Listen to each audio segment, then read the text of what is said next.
Welcome to CSL TV, but a Washington deputy barks at the teens to get them to surrender. Now, a Washington state deputy pretends to be a police canine to trick a group of teens into surrendering. They were accused of stealing a car. Now, the cop used stop sticks to get the car to stop, but the group kept driving, and the car was later found near a wooded area. Now, the cop entered the woods yelling, "Don't make us release our canine," and that's when he pretended to bark. And of course, the team surrendered. So I just got to say, hey, that was very smart on his call because they surrendered and he got the stolen car and the little retards to come back. They walked David, as he pled for his life, into the woods and executed him. David was born in January 2000 to Benjamin and Edith Grunwald on Elmendorf Air Force Base in Alaska, having just moved there from another school, and was dating Victoria Mokelke. November 13th, 2016 is when our story begins. That day, David and Victoria were hanging out at David's house, doing a bit of homework, just generally chilling out. Around 6 p.m. that evening, David told his parents he was going to drop his lady friend off back home. It would take about 10 minutes and, he'd be right back. Not long after, David dropped Victoria off and rang his parents telling them he was going to pop in on a friend and would be home soon after. He had a 9 p.m. curfew and never arrived home. His parents called Victoria, who told them, David dropped her off safe and sound.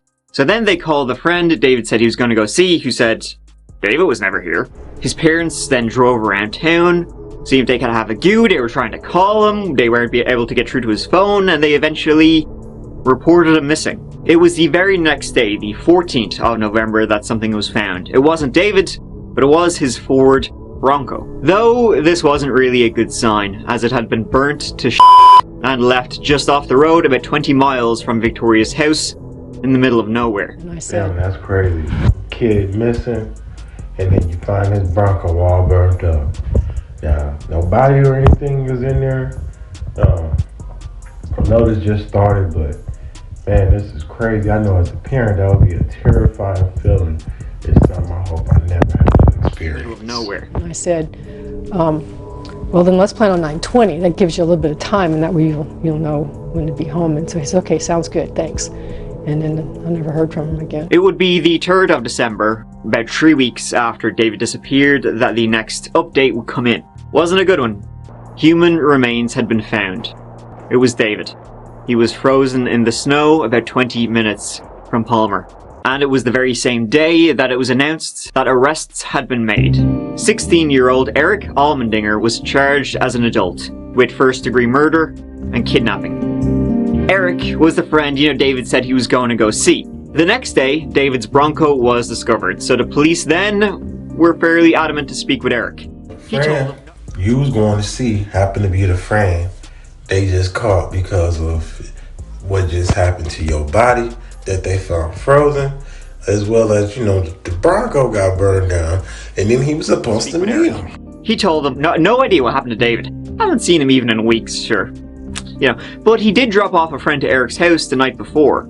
He didn't see David, but, he was there. He then went to Anchorage by himself in a taxi and partied all night. Allmendinger's story was just found to be frankly unbelievable, so they got a warrant and seized his tablet. Then, using location services on that tablet, it was found that he'd been near where David's Bronco was found burnt out. They also found this picture on it, which, not looking good. Eric was then brought in with his parents and grandmother. I can't believe my son would be a part of it. Of all things, we want to know why. Why? What did he have that you wanted? Nothing. Then why? Somebody. Didn't I just say I didn't have anything to do with this?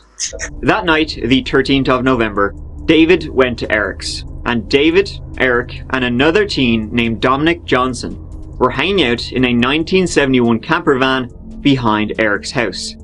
There they were smoking a bit of the devil's lettuce and having a few sups. Apparently, it all started after David smoked just all the weed. Then Eric and Dominic beat the out of David and pistol whipped him for quite some time in the trailer. They then forced him into his own Bronco and drove toward a remote area. They walked David, as he pled for his life, into the woods and executed him.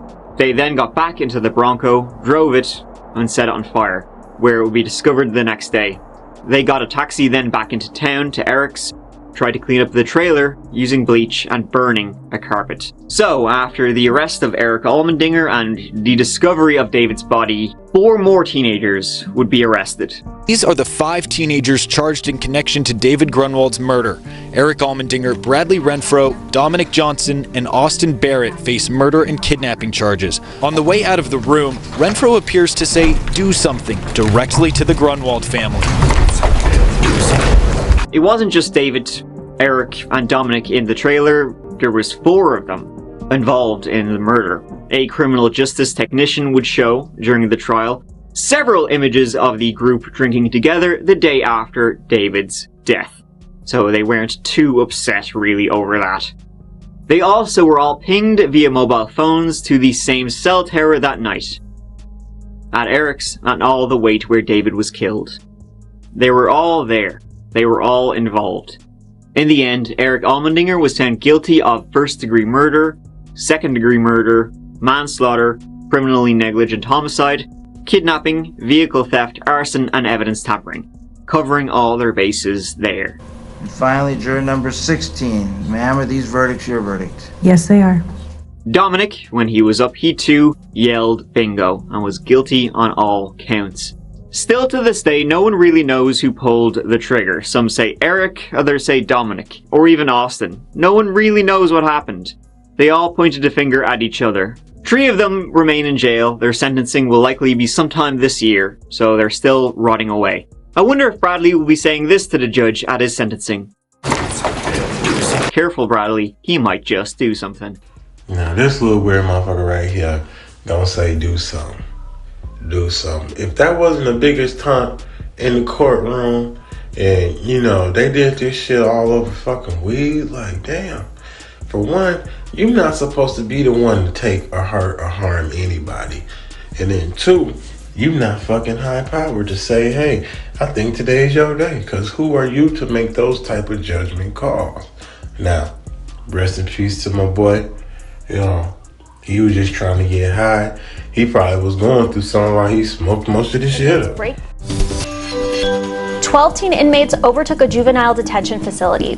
New footage shows the inmates break out of their rooms and storm the hallways after they stole a staff member's keys. Some of this video is sped up. The teens trashed rooms and smashed computers. They also threatened staff with makeshift weapons. Kids are running the place. Our hands are tied. A special response team was called in and had to use pepper spray to calm the inmates. The chaotic scene finally ended after 12 hours, and the teens caused nearly $300,000 in damage. Just days earlier, a corrections officer was hospitalized after being brutally attacked by one of the inmates. Just by the grace of God, you know, I didn't die or get